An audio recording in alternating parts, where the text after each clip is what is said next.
Hello friends. In today's video, I'm gonna show you how to take something like this and turn it into beautifully tie-dyed t-shirts. The first step with tie-dyeing is you gotta get some reactive dye. I like the stuff from Dharma Trading Co. Not sponsored. Sponsor me. You take it and you're gonna have a lot of these water bottles. You're gonna wanna mix in the ink. This is like how I do it. There's probably different ways. But you're gonna put a fair amount of ink and then like boiling hot water in there, and then you can dilute the hot water to disperse it. We're gonna do half of it in ice dyeing, which I've never done, and half in the standard tie dyeing method. So we have a little bit of soda ash here. We have more coming in the mail, but this is basically what you soak the garments in before the dye is applied. And this will make it so that you have those like sharp, crisp lines, so that you can create, you know, a lot of like figure and a lot of stuff. This is kind of going to be a little bit of like a mass production tie-dyeing. Mass production. We're going to do like maybe 25 or 50 pieces, but mass production for my tiny little operation. But here's what the dye looks like. This is a glacier blue. A decent amount of dye there.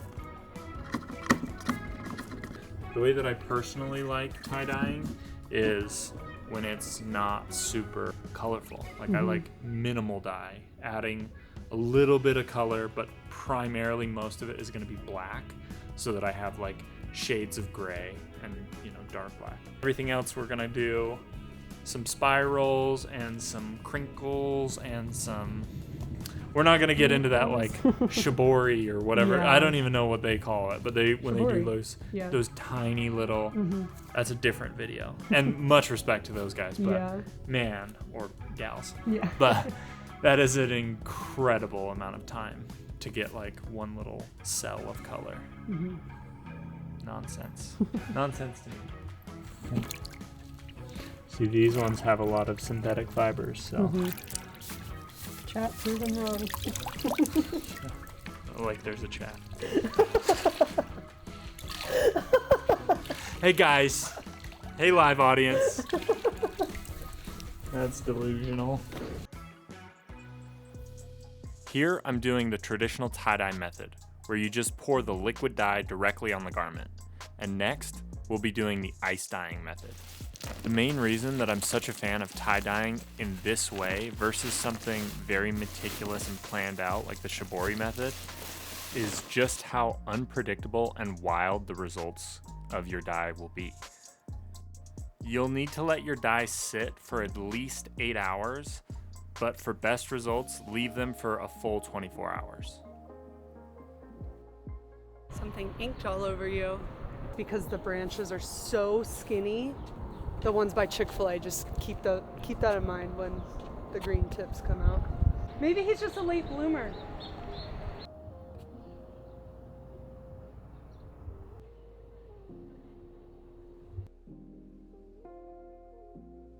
We've got our ice-dyed t-shirts and some tie-dyed, same thing, but we're gonna rinse them out and we'll see the results. This first rinse is an exciting stage because you begin to see the designs that have come through from your dyeing process. To make sure all of the dye and soda ash is rinsed out of these t-shirts, they're gonna need to go through several rinse cycles. I like to use cold water for that because it protects the colors and really locks in all of those details. With the final rinse and tumble dry out of the way, we move on to the screen making process. So right now I'm exposing it to UV light, and after it's exposed to UV light, I can then rinse out the emulsion, making our stencil.